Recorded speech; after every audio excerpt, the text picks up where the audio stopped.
আসসালামু আলাইকুম। সকল কৃষক ভাইদের আন্তরিক শুভেচ্ছা এবং অভিনন্দন।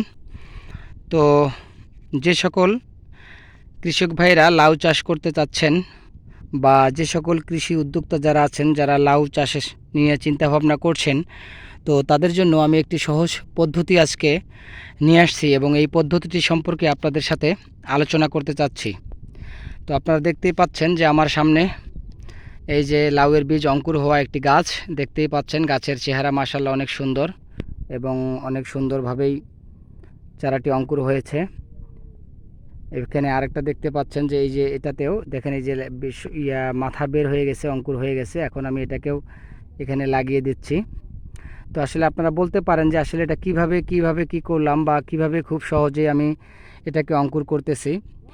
তো আপনারা যারা লাউ চাষ করবেন তাদেরকে আমি বলে রাখি যে আপনাদের বাড়ির আশেপাশে বা আমাদের নিম্ন জলাশয়গুলোতে যে কচুরিপানা দেখা যায়, এই কচুরিপানার যে নিম্ন ভাগটা আছে, যে নিচের অংশটা আছে, সেই অংশটা আপনারা, সেটা তো সাধারণত সবসময় ভিজাই থাকে বা সেটা যদি কখনো শুকনো থাকে, তো আপনারা সেটার মধ্যে একটি বীজ নিয়ে এরকম গোলাকার বৃত্ত করে রেখে দিবেন। শুধু একটি পলিথিনের মধ্যে ভরে পলিথিনের মুখটা বন্ধ করে 3 থেকে 4 দিন রেখে দেবেন, ইনশাল্লাহ এরকম গাছ অঙ্কুর হয়ে যাবে। তো যেহেতু পলিথিনের মধ্যে রাখবেন, তো সেহেতু একটি বিষয় খেয়াল রাখবেন যে ওই পলিথিনটা আপনি প্রতিদিন অন্তত যখন অঙ্কুর হওয়া শুরু হবে তখন আপনি খুলবেন, কেননা অঙ্কুর হওয়ার পরে কিন্তু গাছ ওখানে একটার সাথে আরেকটা লেগে ভেঙে যেতে পারে, নষ্ট হয়ে যেতে পারে।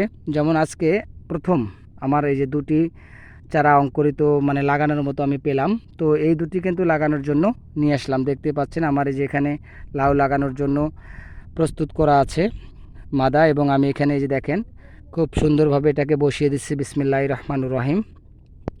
তো আসলে আমি এক হাত দিয়ে মোবাইল ধরে আছি এবং এক হাত দিয়ে আসলে ভিডিওগুলো করছি। আপনারা জানেন যে আমি আমার এই প্রজেক্টে একা মানুষ এবং একাই সব কিছু নিজের হাতেই করতে হচ্ছে, এবং এজন্য আসলে আমার অনেক কিছুর ভিডিও দেওয়া আপলোড করা হয় না।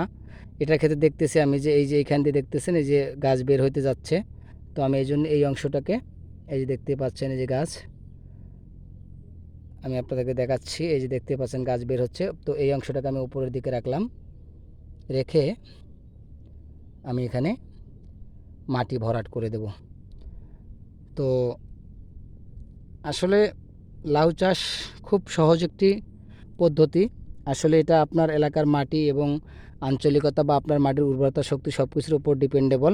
এই জন্য আসলে আপনাকে এটা সম্পর্কে বুঝতে হবে যে আসলে আপনার যে জায়গায় আপনি লাউ চাষ করতে যাচ্ছেন সেখানকার মাটির কী অবস্থা বা মাটির উর্বরতা শক্তি কতটুকু, সেই হিসাব করে আপনাকে সব কাজ করতে হবে। সেই অনুযায়ী আপনার পরিমাণ মতো সার, গোবর যাই বলেন সব কিছু দিতে হবে।